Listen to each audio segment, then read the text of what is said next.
So one of the questions that we get asked more than anything else when we're first interacting with new customers and talking about new standards, new room designs, is whether or not I should put my cameras above my display or below my display. And what we find is it really comes down to personal preference, what sort of situation you prefer.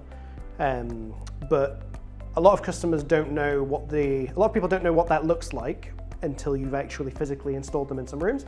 So I'm going to do a little video here just to give an example of what you can expect from some of the views, whether you put your cameras above or below the display. So I'm going to get 3 cameras that I'm going to hook up. I'm going to hook 1 camera up in a kind of below the display sort of height, and I'm going to hook 2 cameras up in an above the display sort of height, and we'll just have a look and see what that looks like.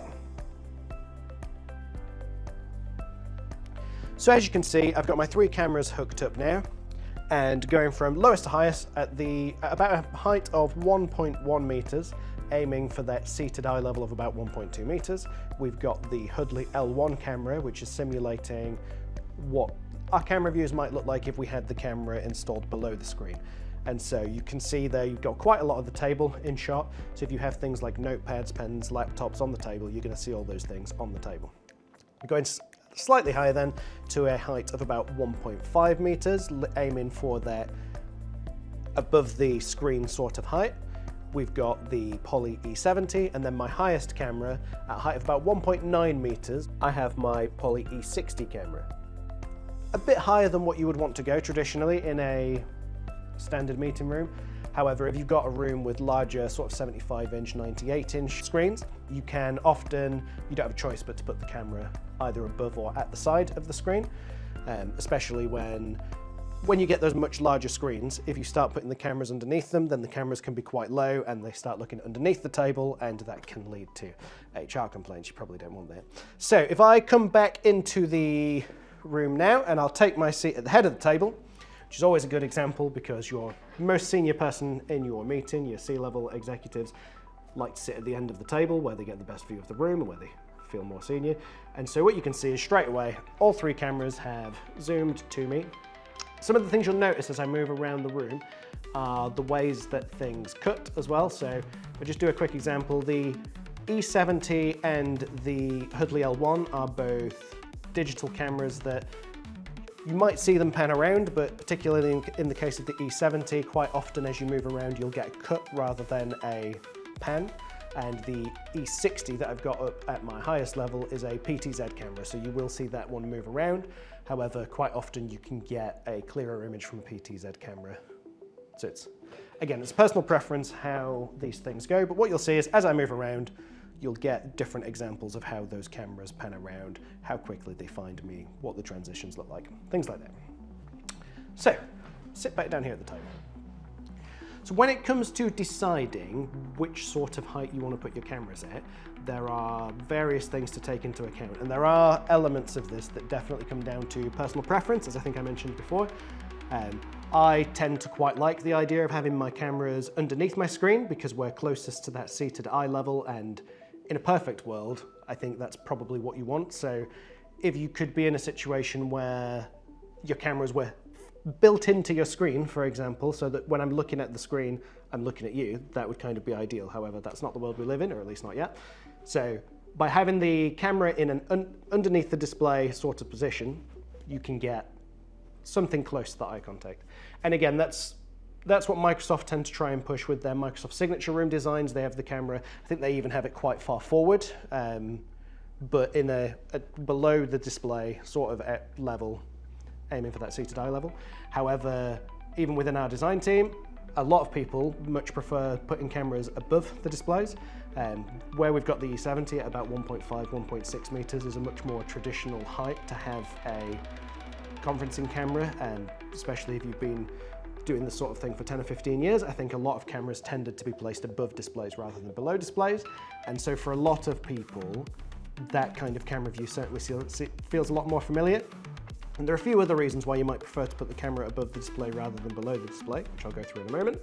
And then I've got the E70 up there at 1.9 meters, which again, for this sort of room, that's far too high. But if your screens are big enough and you've got them installed high enough, you might have to put your camera at this sort of height. So what are some of the reasons people might not want the camera underneath the display? Well, some of the primary reasons are the sort of things that you might have blocking your users. So for example, at the moment, while I'm sat here talking into the camera, that looks fine. However, if I bring my laptop over, immediately what we're going to see is quite a lot of me as a person. All my hand gestures are now blocked by my laptop. And again, I'm deliberately kind of behaving myself with the position in here, but if I had my laptop screen propped up a little bit and I had your C levels might have a bigger display on their laptop than I might have, or you might have someone that slouches a little bit in a meeting. And what we'll find is once my shoulders have dropped behind the top of my laptop there, this camera in particular is looking for sort of head and shoulders configurations. So suddenly it's not doing as good a job of framing me as the cameras higher up are. So we might be getting the eye contact, but you're not getting the same level of, it's not as easy for the camera to catch me because there are things between me and the camera. And that might not necessarily just be laptops that you have that problem with.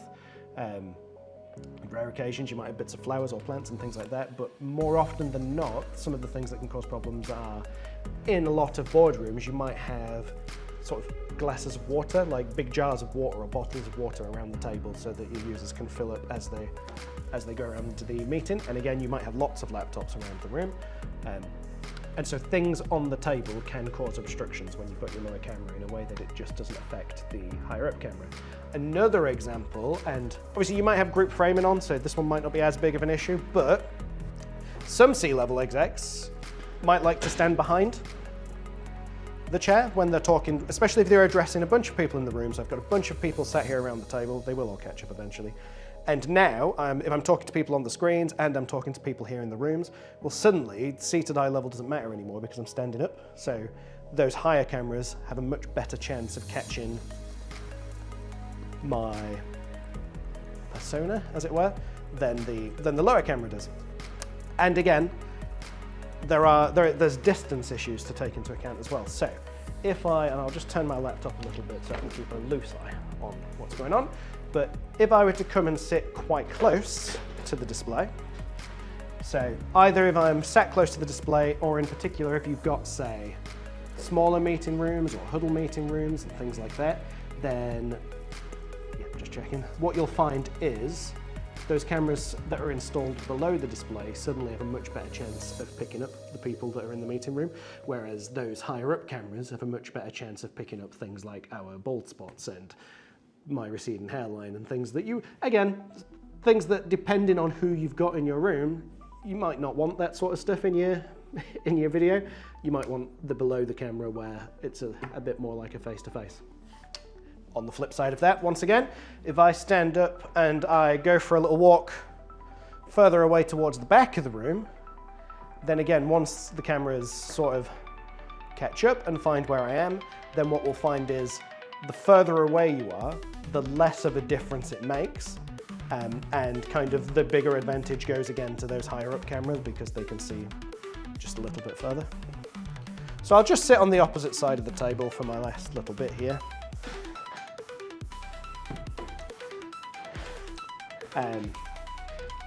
And again, just to drive home that there really is an element of personal preference when you're choosing where to go your camera. I won't say there's no right or wrong because there definitely is right or wrong.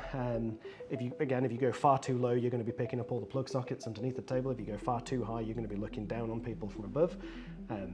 So realistically, in most meeting rooms, probably somewhere between that 1.1 meters and probably about that 1.7 meters is ideal, and whereabouts you're going in between is going to depend on how big your screens are, how high you want your screens, and whether you prefer the view of above or below.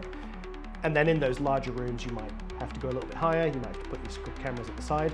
You might decide to have multiple cameras on different parts of the room, and depending where people are speaking in the room, you have different cameras calling different presets and things like that. So it's not a one-size-fits-all sort of situation, but it's useful, I think, to be able to see from a far-end perspective what these different experiences look like. And this is something that I'm always interested in knowing other people's opinions on, because again, I certainly think my personal preference is to put the camera below the screen, and I see bits of documentation online from time to time that back that up. However, most of the other human beings in the conferencing industry that I speak to tend to prefer above the displays. We have some customers that like them below, some customers that like them above. So if you have any feedback or any information on what you prefer and what works for you, what doesn't work for you, feel free to let us know, because it's always good feedback, and it's good to share with customers and other people around the industry.